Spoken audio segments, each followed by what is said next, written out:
నా ప్రేమ నీకోసమే 81st chapter.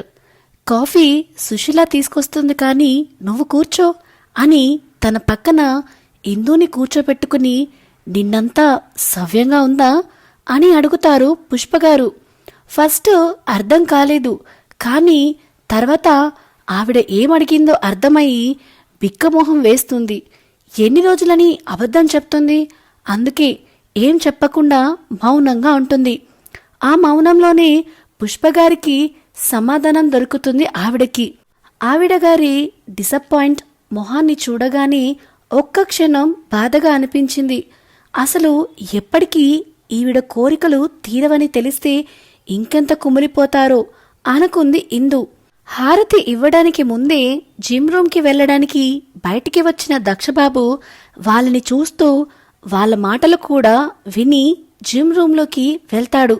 అప్పుడే ఇష్యూ లేచి బయటికి వచ్చి ఇందుని చూసి మమ్మా అంటూ తన ఒడిలో చేరుతుంది. ఈరోజు తొందరగానే లేచింది రాక్షసి అని అంటుంది ఇందు. ఏమో నాకు తెలియదు అన్నట్టు చెప్తుంది ఇష్యూ బేబీ నిద్రమత్తులో. నాని వాళ్ళని ఇబ్బంది పెట్టావా రాత్రి అని అంటే, నోమమ్మా నేను గుడ్ గర్ల్లా ఉన్నాను అని. కదా నాని అంటుంది ముద్దుగా. ఎంత చిరాకులో ఉన్నా ఇష్యూ మొహం చూడగానే ప్రశాంతంగా అనిపిస్తుంది ఎవరికైనా. అంత అందంగా అమాయకంగా స్వచ్ఛంగా ఉంటుంది. పుష్పగారు కూడా నవ్వుతూ ఇష్యూ బుగ్గలు లాగి, ఈ బుల్లి రాక్షసి నిజంగానే నిన్న అల్లరి చేయకుండా పడుకుంది అంటారు పుష్పగారు. మీరిద్దరూ నన్ను రాక్షసి అంటున్నారు, నేను మా డాడీకి చెప్తా అని కంప్లైంట్ ఇవ్వడానికి పరుగున దక్ష గదిలోకి వెళ్తుంది ఇష్యూ బేబీ. అక్కడ దక్ష కనపడకపోయేసరికి మమ్మా డాడీ లేరిక్కడ అంటుంది స్టెప్స్ మీద నిలబడి. అప్పుడు పుష్పగారు అందుకుని పక్కన జిమ్ రూమ్ ఉంటుంది, అందులో ఉంటాడు, వెళ్ళి చూడు అని చెప్తారు.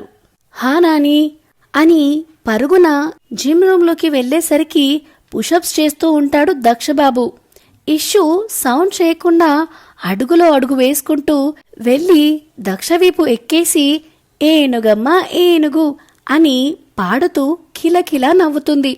ఇష్యూ అని అర్థమైన దక్షబాబు నవ్వుకుని అలానే చేతుల మీద ఆగి, గట్టిగా పట్టుకో బేబీ, లేకపోతే కింద పడతావు అనగానే హా డాడీ అని దక్షవీపుకి కప్పలా అంటుకుంటుంది.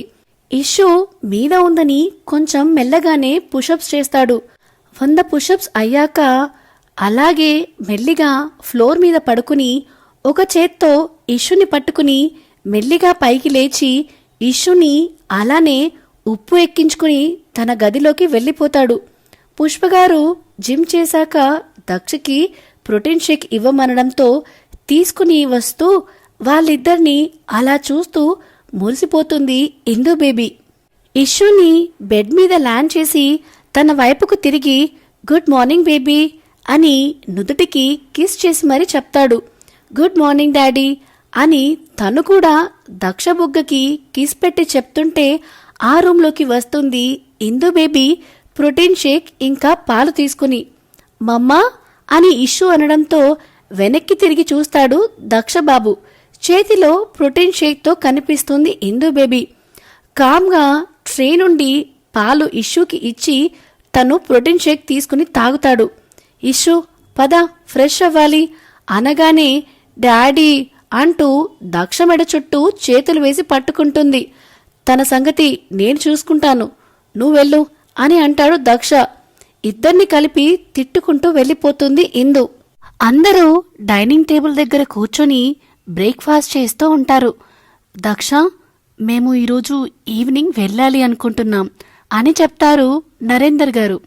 అదేంటి డాడ్, ఇంకో 2 days ఉంటా అన్నారు, సడన్గా ఏమైంది అని అడుగుతాడు దక్ష. అది నాన్న, ఆఫీస్లో అర్జెంట్ పని పడింది, రేపు ఆఫీస్కి వెళ్ళాలి కంపల్సరీ, అందుకే ఈరోజు ఈవినింగ్ ఇంటికి వెళ్తాం అని చెప్తారు నరేందర్ గారు. పుష్పగారు మాత్రం ఏం మాట్లాడకుండా ముభావంగా ఉంటారు. సరే డాడ్, మీ ఇష్టం అంటాడు దక్షబాబు. మరి మీరెప్పుడు అక్కడికి వస్తారా అంటాడు నరేందర్ గారు. కనీసం ఒక 1 year అయినా ఇక్కడ ఉండాలి అనుకుంటున్నాను. తర్వాత మేమక్కడికి రావాలో మీరు ఇక్కడికి రావాలో ఫిక్స్ అవుతాను అని చెప్తాడు దక్ష. తన దోశ తనే కష్టపడి తింటున్న ఇషు బేబీని చూస్తూ, ఇషు బంగారం మాతో వస్తావా అని అడుగుతారు నరేందర్ గారు. ఎక్కడికి అంటుంది ముద్దుగా నోటి నిండా దోశ ముక్క పెట్టుకుని. ఇషు ఎక్స్ప్రెషన్స్కి అందరూ నవ్వుతారు. బేబీ తిన్నాక మాట్లాడాలి అని కూతురితో తినిపించి, నాని వాళ్ళు ఈరోజు ఊరెళ్తున్నారు, వాళ్ళతో అంట వెళ్తావా అని అడుగుతాడు దక్షబాబు. మరి నువ్వు మమ్మ కూడా వస్తున్నారా అని అంటే, లేదు తాతయ్య నాని మాత్రమే వెళ్తున్నారు అని అంటాడు దక్ష. అయితే నేను వెళ్ళను అని దక్షవడిలోకి వెళ్తుంది. ఎక్కడ తనని తీసుకెళ్తారో అన్న భయంతో.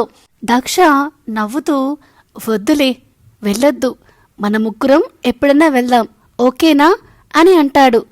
ఓకే అంటుంది బుడ్డది. అది నేను ఒక విషయం మాట్లాడాలి అంటూ ఇందు అందర్నీ చూస్తుంది. ఏంటి అన్నట్టు చూస్తారు అందరూ. అది నేను కూడా జాబ్ కంటిన్యూ చేయాలి అనుకుంటున్నాను అంటుంది ఇందు.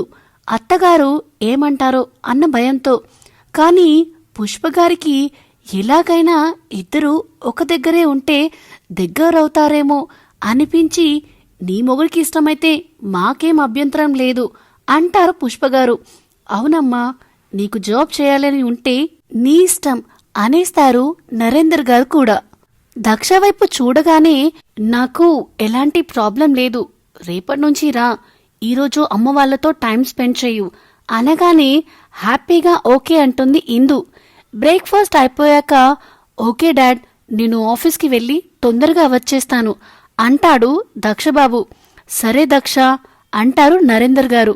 బేబీ బాయ్, నేను వచ్చే వరకు అల్లరి చేయకుండా ఉండు, ఈ ఒక్కరోజే నీకు టైము, రేపు నీకోసం స్కూల్ చూశాను, రేపు వెళ్దాం అనేసరికి ఓకే డాడీ అంటుంది ఇషు బేబీ. అనుకున్నట్టుగానే దక్ష ఆఫీస్ నుంచి తొందరగా వస్తాడు. పుష్పగారు లగేజ్ ప్యాక్ చేసుకుని రెడీ అయి ఉంటారు. కానీ డల్గా ఉంటారు. డాడ్, నేను మిమ్మల్ని ఎయిర్పోర్ట్లో డ్రాప్ చేస్తాను అంటే, సరే పదా అంటారు ఆయన. నేను కూడా వస్తా డాడీ అంటుంది ఇషు బేబీ. సరే పదా అని ఇషును కూడా తీసుకుని స్టార్ట్ అవుతాడు. ఇందుకి వెళ్ళొస్తాం అని చెప్పి వాళ్ళు కూడా కారెక్కుతారు.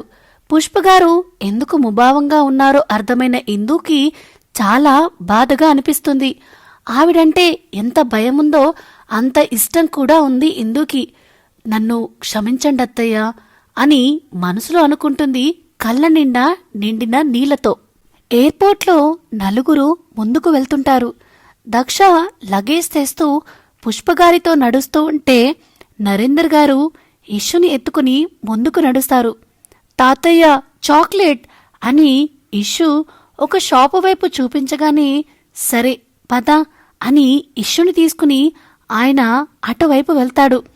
ఇక్కడ దక్ష పుష్పగారు మాత్రమే మిగిలి అక్కడ ఉన్న చైర్స్లో కూర్చుంటారు.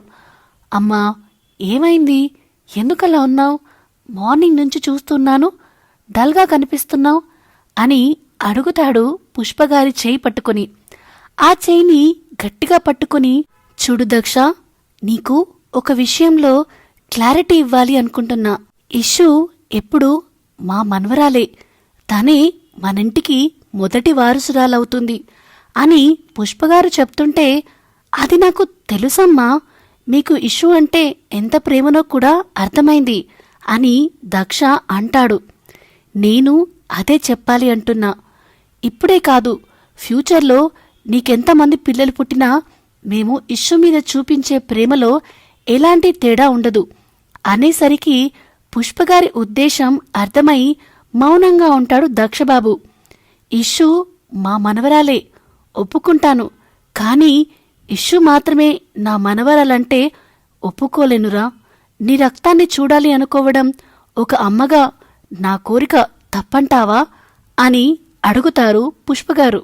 దక్ష అలాగే చూస్తూ ఉంటే, నువ్వెందుకు ఇందుకి దూరంగా ఉంటున్నావో తెలియదు, కానీ ఒకవేళ ఇదే రీజన్ అయితే మాత్రం మా నుండి ఇషుకి ఎలాంటి అన్యాయం జరగదని మాట ఇస్తున్నాను అంటారు పుష్పగారు. లేదమ్మా, మీరు ఇషు విషయంలో తేడా చూపిస్తారని నేను అనుకోవట్లేదు. నువ్వు ఇలా మాట్లాడి నన్నింకా బాధ పెట్టొద్దు అని అంటాడు దక్షబాబు. మరి ఎందుకు దూరంగా ఉంటున్నావు అని అడుగుతారు. ఆ అమ్మాయి నువ్వు ప్రాణం కన్నా ఎక్కువగా ప్రేమించిన అమ్మాయి నాన్న. ఇప్పుడు ఆ ప్రేమ లేదని మాత్రం చెప్పకు, నేను నమ్మను అని అంటారు పుష్పగారు. దక్ష కామ్గా వింటూ ఉండేసరికి ఇందు నుండి ఏమైనా ప్రాబ్లం ఉందా అని చిన్న అనుమానంతో అడుగుతారు పుష్పగారు. ఇప్పుడు ఇందుని ఆవిడ దృష్టిలో బ్యాట్ చేయడం ఇష్టం లేక, అదేం లేదమ్మా, నేనే కొంచెం టైం తీసుకోవాలి అనుకుంటున్నాను, అంతే, ఇంకేం లేదు అంటాడు. అంతేనా? నిజంగా ఇంకేం లేదు కదా అని బెంగగా అడుగుతారు పుష్పగారు. ఆవిడ బుగ్గలు పట్టుకుని లాగుతూ, ఇంకేం లేదు, ఎక్కువ ఆలోచించి నీ మైండు మనసు రెండు పాడు చేసుకోకు అని అంటాడు. సరేలే, ఎటువంటి ప్రాబ్లం లేకపోతే నాకేం బాధుంటుంది చెప్పు. ఇన్ని రోజులు నీ పెళ్లి కోసం ఎదురు చూశాము, ఇప్పుడు నీ బిడ్డ కోసం ఎదురు చూసేలా చెయ్యకు అని చెప్తుంటే ఫ్లైట్ అనౌన్స్మెంట్ వినిపించడంతో పాటు నరేందర్ గారు కూడా అక్కడికి వస్తారు. ఇషుని దక్ష చేతికి ఇచ్చి బాయ్ చెప్తారు పుష్పగారు కూడా. ఇషుకి ముద్దు పెట్టి బాయ్ రాక్షసి అంటారు పుష్పగారు. బాయ్ నాని, బాయ్ తాతయ్య అని చెప్తుంటే వాళ్ళు ముందుకు వెళ్తుంటారు. వెళ్తున్న వాళ్ళనే చూస్తూ ఉంటాడు దక్షబాబు. ఒక క్షణం ఏదో బాధగా అనిపిస్తుంది దక్షకి. సో ఇదేనండి నా ప్రేమ నీకోసమే 81st చాప్టర్. మరి పుష్పగారి కోరికలు తీరుతాయంటారా? ఇలాంటి అప్డేట్స్ అన్ని మీరు తెలుసుకోవాలంటే ముందుగా మన channel the novel whisperer with విన్యాని సబ్స్క్రైబ్ చేసుకోండి. అన్నిటికంటే ముందు ఈ వీడియో కనుక మీకు నచ్చినట్టయితే please like, share and comment చేయడం మాత్రం అస్సలు మరవద్దు. Thank you.